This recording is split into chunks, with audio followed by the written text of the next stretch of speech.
Hello, hello, hello, and good morning. It's me, Kenny Bulgari, your host of the party, and this is today's morning market commentary. It is Wednesday, September 22nd, 2021. And so what are the things you need to know? What's happening and what's on your mind that's going to concern you about markets? Okay, let's start at the top. Evergrande is set to make at least one of their bond payments tomorrow. And the People's Bank of China overnight injected $14 billion into the economy. We'll get to that. Asian markets ended the day mixed. European markets this morning are higher. And U.S. futures are pointing higher as well. Countdown to the Fed. T-minus 8 hours until the announcement. The question is, what will the dot plot suggest? And what are we having for dinner tonight? Well, I'm having a martini, but we'll get to that at the end. Look. Yesterday, stocks rallied, they sold off, they rallied again, then they ended the day mostly lower. The Dow lost 50 points, the S&P lost 4, the transports gave back 28. All while the NASDAQ added 32 points and the Russell added 4. Not so bad considering that on Monday it felt like the end of the world, right? It was spinning out of control as the Evergrande drama played out across the global stage, helping to fuel a punishing sell-off that left many bruised while others found opportunity. Right? We've talked about that. Adding the concerns over what we're going to hear today at 2 p.m. from the Fed, and it was all the algos needed to hear to hit the sell button. Now look, how long have we been talking about how stretched the market was? How long have we been saying that the Fed must make a move? How long have we been discussing the fact that we would due for a pullback? And then when it comes, how many people immediately start screaming, oh my God, running for the doors? It's comical, really. Because what do they prefer? A slow and steady decline like death by 1,000 cuts, or a swift and decisive one? Now, for me, I prefer the swift and decisive one. But why? Because it's just more exciting, right? There's more going on. And Monday's retreat provided plenty of excitement. Now, the worries that the Evergrande issue is going to become another Lehman moment has proven to be a false narrative. And as I pointed out, the Chinese government would most likely step in to prevent a meltdown, or at least show support, and prevent this latest crisis from destabilizing their economy, potentially even the broader economy, global economy, right? Now, to be clear, Evergrande apparently has negotiated a deal that's going to allow it to settle a $36 million interest payment on its 5.8% September 2025 bond tomorrow, and that's good. But there was no mention of the $83.5 million interest payment also due tomorrow, or the $47.5 million bond payment due next week. In a statement, all they said was that the issue has been resolved via negotiations with the clearinghouse, leaving many to speculate that the deal with bondholders allows Evergrande to postpone the payment without declaring a default, and that would be a positive, I guess. So, there is still some risk that this goes south, especially if the fallout triggers a property crash in China.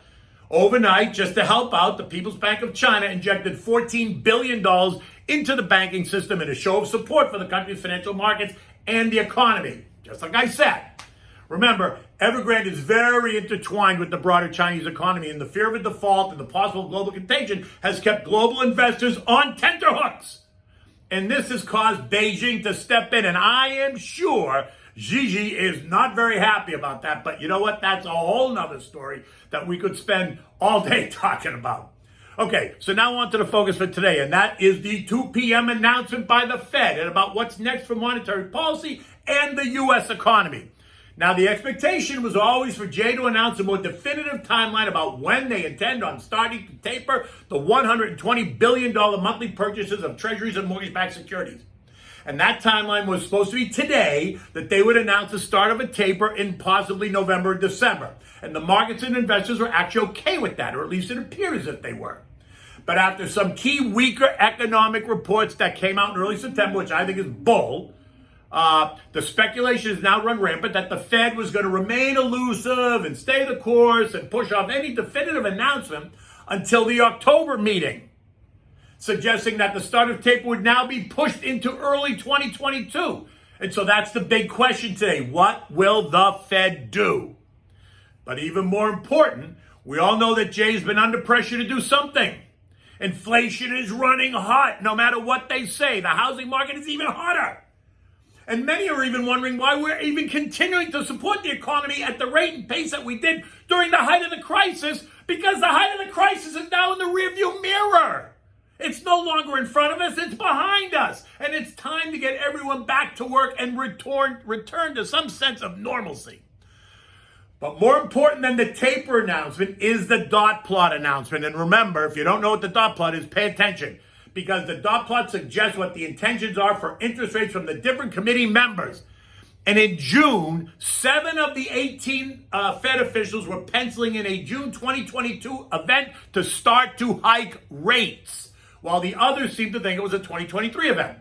But with inflationary pressures building each day, what we're going to see in the dot plot today is going to reflect either more or less support for a move in mid-2022. Remember, Jay has made it very clear that the start of tapering does not mean the start of rate hikes, that they are mutually exclusive. But what does the market think? And while the tapering has been widely telegraphed, that's not the issue any longer. The issue now is going to be squarely on the dot plot. So get ready, because the Fed has said that the elimination of stimulus will take 10 to 12 months when it starts, and that rate hikes would not happen prior to the completion of that withdrawal. Well, do the math. June of 2022 is 9 months away from today, and we're still stimulating, capiche? I'm just saying. Now, yesterday, the 10-year Treasury ended the day yielding 1.33%, which was right in line as calm has been restored. Gold has rallied 30% off the recent lows to find some resistance at 1780, and this morning it's trading at 1776. Oil's holding steady at 71.50 a barrel, and demand is strong. Let me say that again. Oil demand is strong. There were no dramatic moves in any of the sectors yesterday. 5 of the sectors were up about 0.1%, while 6 were down about 0.1%. So it was really, a pair-off. The value trade is now only up 13% year to date, while the growth trade remains in the lead at plus 18.5%. Dow futures this morning are up nicely. 200 points on the Dow. The S&Ps are up 26. The Nasdaq's ahead by 50. The Russell's up by 16. And this suggests that the market is expecting Jay to offer clarity on a start date, while assuring investors that rates will remain low well into 2022. Expect all kinds of chatter all day across the business channel as everybody opines on what the Fed will do and what it means and blah, blah, blah.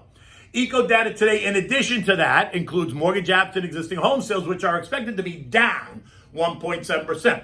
European stocks are all up across the board, paying no attention to the China debacle, nor do they appear at all concerned about what the Fed's going to say. Eco data for Europe today includes this flash consumer confidence for the Eurozone for the month of September, Italian industrial sales figures for July, and Dutch consumer spending, none of which is going to be a real market mover for investors. At 6:30 this morning, markets across the European region were all up between 0.5% and 1.25%. Now, Bitcoin continues to trade right at 43,000 after testing it below 40,000 overnight, rallying back to 43. Ethereum is trading at 2,900, all as they struggled to recoup recent losses, unable to really move ahead after the breakdown we saw on Monday. The S&P ended the day at 43.54 after kissing 4,400 and then testing as low as 43.50. We remain within the two trend lines, the intermediate line offering support at 43.30, while the short-term trend line is offering resistance at 44.35. So we have this 100-point spread, and we're right in between the support and resistance. And today's announcement is going to drive the next move. And if futures are any indication, the next move will be up and through resistance. But let's see, because it's all about the interpretation of what Jay says. And remember, everybody hears the news a little differently. Some are going to accentuate the positives, others are going to accentuate the negatives. What will the market accentuate is going to be the question. Now remember, you can always text the word invest to 21,000 on your cell phone to get my digital business card. Feel free to download it. It goes right into your phone. You can send me off an email, a text, give me a call. I'm always happy to engage, talk markets, talk planning, thoughts, concerns, ideas, whatever you like. You can follow me on Twitter, at Kenny Polcari is my handle. On Instagram, it's at KennyP1961, which was my badge number when I was a member of the New York Stock Exchange. And you can catch me also now new to TikTok at Kenny Polcari. So what are we having for dinner tonight? Oh my God, I'm exhausted, right? I can't even think about it. With everything that's going on, I'm just having a martini. So one of my favorites, I go to Capital Grill. They make a great martini. Now, I happen to like Grey Goose. Say what you want. Tito's, Grey Goose, Belvedere, whatever you want. I like Grey Goose. So here's how I order it. I'd like a Grey Goose martini, shaken, not stirred, on the rocks with 3 blue cheese stuffed olives, a little dirty, and a side of ice water. Thank you very much. In any event, The day is young. The sun is just coming up. It's going to be exciting, exciting, exciting. So take good care, and I'll see you tomorrow.